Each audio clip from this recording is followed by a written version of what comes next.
Welcome to DFS Insights. I am David Geislinger, and I'm joined by my cousin, David Grant Jr. The teams up on the block are the New Orleans Pelicans at the Los Angeles Clippers.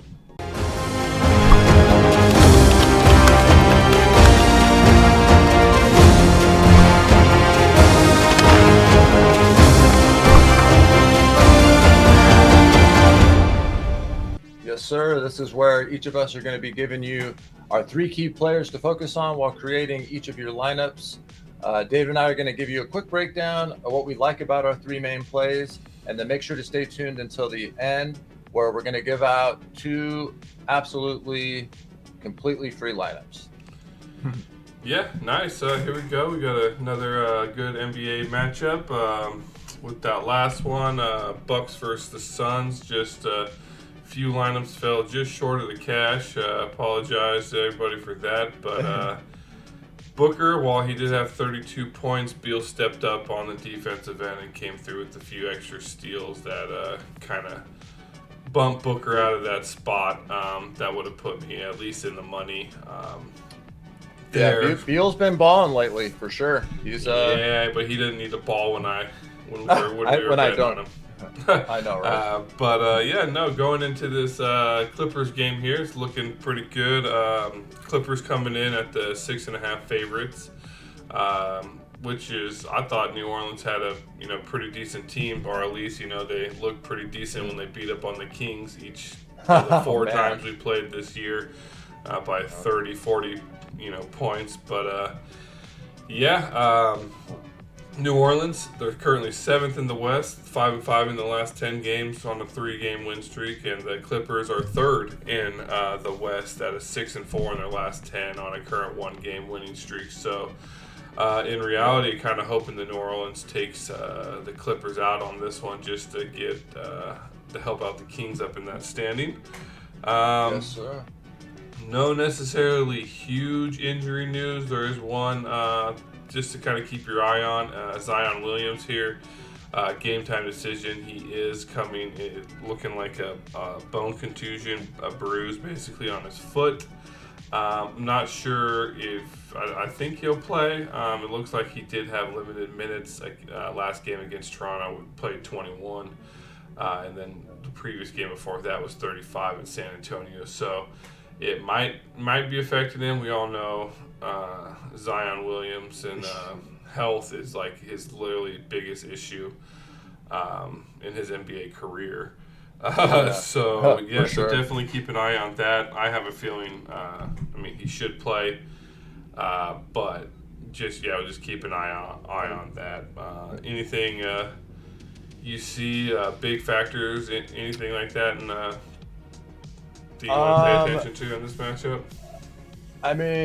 I guess also the injury thing, the Najee Marshall news, that is pretty big as well, just because, he does get minutes and he's a good fantasy per minute producer. So, that could give some extra minutes to, Herbert Jones or something like that. So, that and with the Zion news, man, like you said, injury's kind of been his thing. A lot of times it'll say like, oh, the player's going to give it a go. That's a term they seem to use in NBA DFS. I've seen it anywhere from give it a go and they play 5 minutes, 10 minutes and they're out, to they ball out and play their normal, 35 minutes or whatever, and ownership's down. So yeah, definitely something to keep your eye on, obviously, with the Zion stuff. That kind of leads me over to Zubac recently coming back from his injury. So it's good to see, he did get 18 minutes against Miami, and then I was on the 4th. And then it looks like he sat out against Atlanta, and that'll be something we're going to be looking about as well. Yeah, definitely. I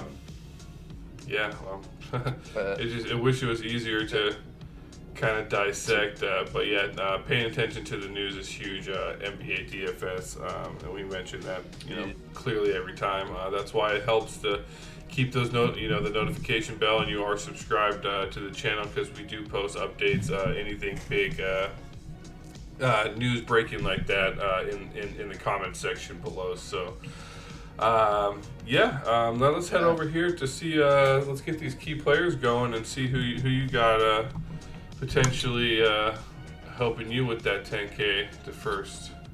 Yeah, I mean, I guess we'll start out. I'm going to start out here with, rumors of MVP I've been seeing floating around for Kawhi Leonard. I mean, he's definitely, he's been balling lately for sure. He hasn't been missing. It hasn't been that, I only play every other game, from past seasons type of stuff. He's actually finally stepped it up and really, if he's healthy enough to go, he's been going. And man, he's finally, as of late, looking like the Kawhi of old for sure. He's the longest guy that, well, actually, I guess not at the Clippers. I would say the longest. I don't know if him and Paul George got there at the same time or not. I think they did, if I'm not mistaken. Kawhi got the championship in Toronto and then met up with Paul George. I believe they both got signed. Anyway, at 15.5, we're used to seeing guys like Giannis at 17.5. So to have a slate where your top producer like this, who has upside of 65, even 70 at 15.5 is amazing. Feels great building a lineup. Even though, going against New Orleans, they are, ranked pretty well. It looks like, defense versus position. But, the Clippers are playing at home. They're just coming off a pretty long road trip.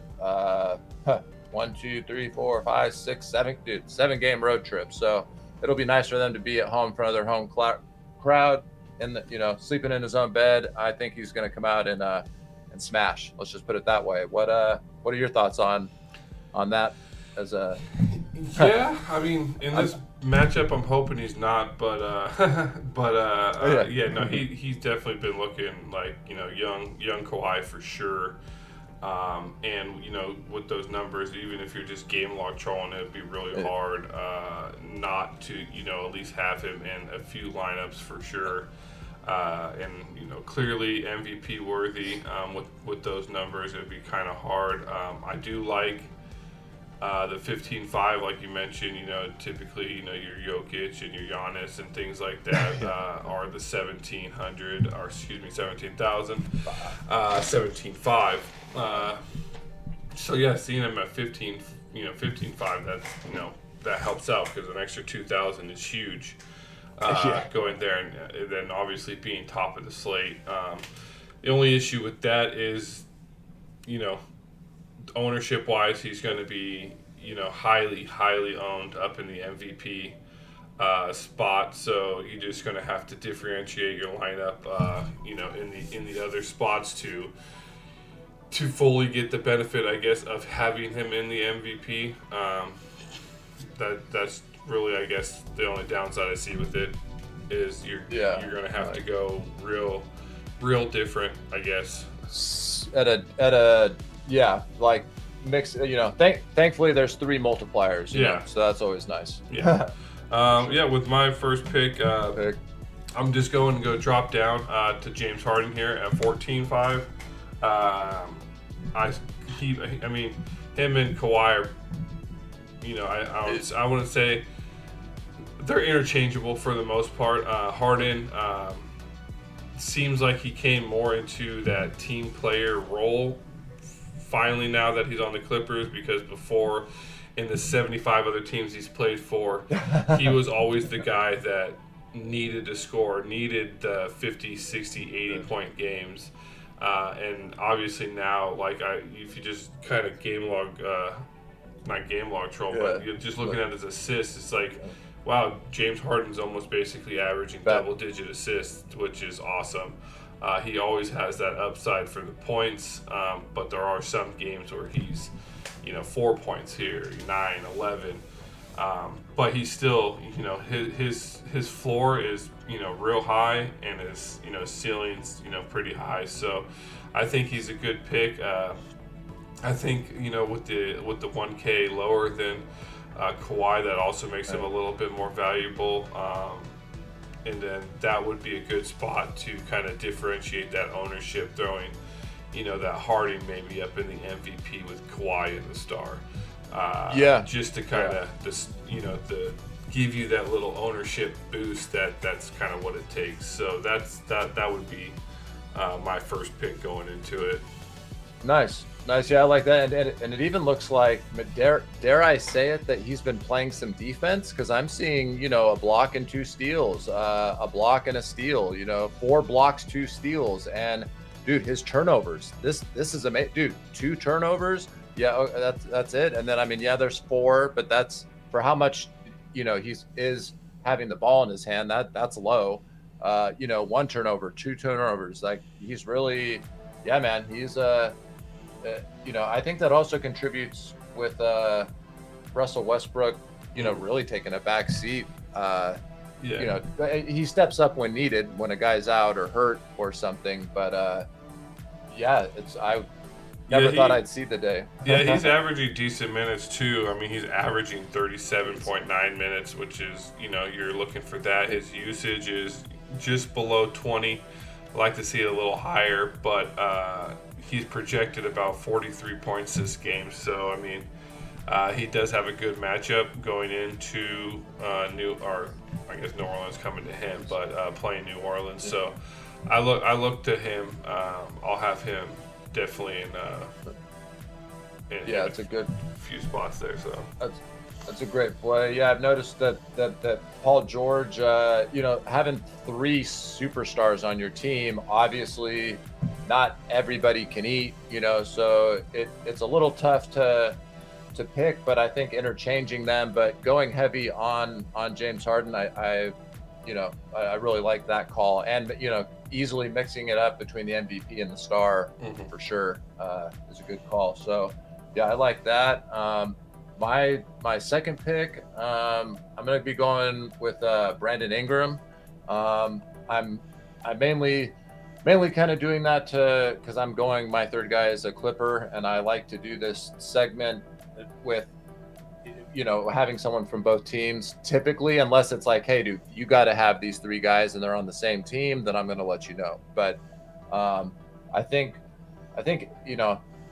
I'm under the impression Zion might not be full Zion. He's had this foot issue, among other issues. I kind of see that lingering, and with Marshall also,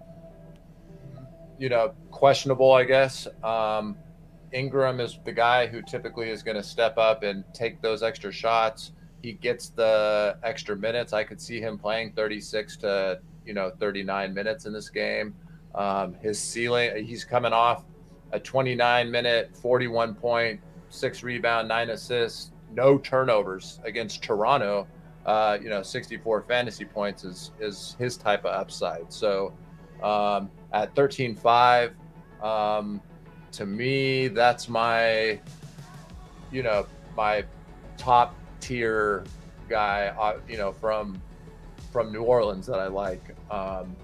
It really has to do with the injuries. If I knew Zion, if we were saying, hey, Zion's going to get his normal minutes and he's good to go, I might, roll back the Brandon Ingram a little bit. So that'd be my caveat there. What are your thoughts on that? And then what's your second pick? Yeah, no, I like it. I'll just say Brandon Ingram's also my second pick here. So to kind of branch on that, his usage is high. Sitting in the high 20s, 28.2. He's averaging 34.2 minutes. He's only projected about 39 points this matchup. I think that is probably because Zion probably will be playing. But I think, 29 minutes to get 65 fantasy points, that's crazy. But kind of just looking, at the log here, he did post up 41 points, which, right now seems to be kind of a season high for him. and I think that's because Zion only got the 20 minutes vice the 30 that he typically does, so he probably got fed a little bit more. So I'm not probably going to be expecting another 30-point game from him. So I'm going to maybe drop back down to his mid-20 games that I'm used to, and probably see him more in the mid-30s, low 40s type of fantasy production, which, don't get me wrong, is still great. So no, I'm definitely interested in him, especially Zion. I don't know. I think Zion's a little bit more feast and famine. He's a little bit more consistent, and for an extra 500, I'll gladly pay for him. So for sure. And that's, keeping an eye on that. The free lineup at the end, just as a spoiler, Ingram is in that, and I have 500 remaining, so that could be something to keep on with the news. If it seems like Zion is going to play, go ahead. You could zero out the lineup and go ahead and bump that up to Zion and well, you would actually go to 1,000. Zion's 500 cheaper. Oh wow. Oh, okay. Wow. Yeah, that's crazy. That's that's what I'm saying. I would up. I would pay up for Ingram. I see what you're saying. Yeah. I got you. But yeah, no, okay. Ingram I think is probably to me the best play right now. Which is I like him and Jonas down here, but yeah. Okay. Nice. Yeah. Jonas is one of those. So, his upside's nasty, as we know. It's obviously, and he's a fantasy point per minute beast for sure. He's won me tons of money in the past. But yeah. Anyway, I guess going to the third player. You want to lead off with your final play, and then I'll go to mine. Yeah, I think my final play, I'm doing this because I know what he can do, going down here to Zubac as my third play. And he's typically around that 11K mark, if I'm remembering correctly. So him at 9,500, I'm going to take that all day and even move him up into, I see him even as a, pro, potentially a star player. And having people, like I said, directly correlate that value fantasy production to salary, which, he does have, mid 40s, he has a high ceiling. So you definitely set yourself apart with the 9,500 salary player, up in those multiplier positions for sure. But yeah, Zubac, his usage, this is, basically prior to him kind of exiting for his injury, about 17. He's averaging, mid to high 20s, low 30 minutes. So and he puts up, great fantasy points. So I don't see why. The only, I guess, my only concern with him would be he is coming back from this injury, and the biggest concern I have is this Miami game where he played 18 minutes and then the next game he didn't play. Mm-hmm. So I have the only fear I do have is he might be on a minute restriction. Like if I would just basically he was out and then this would be his first game back, I would be concerned still, but I wouldn't see that there was hey, there could have been a setback kind of thing.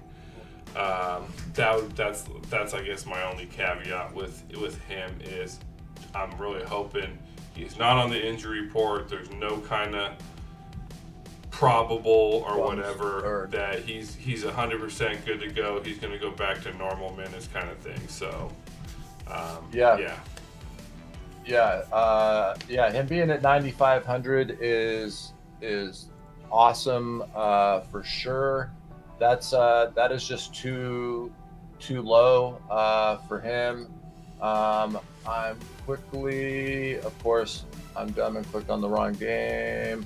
The Miami game, wasn't that? Oh, was that the fourth? Is that why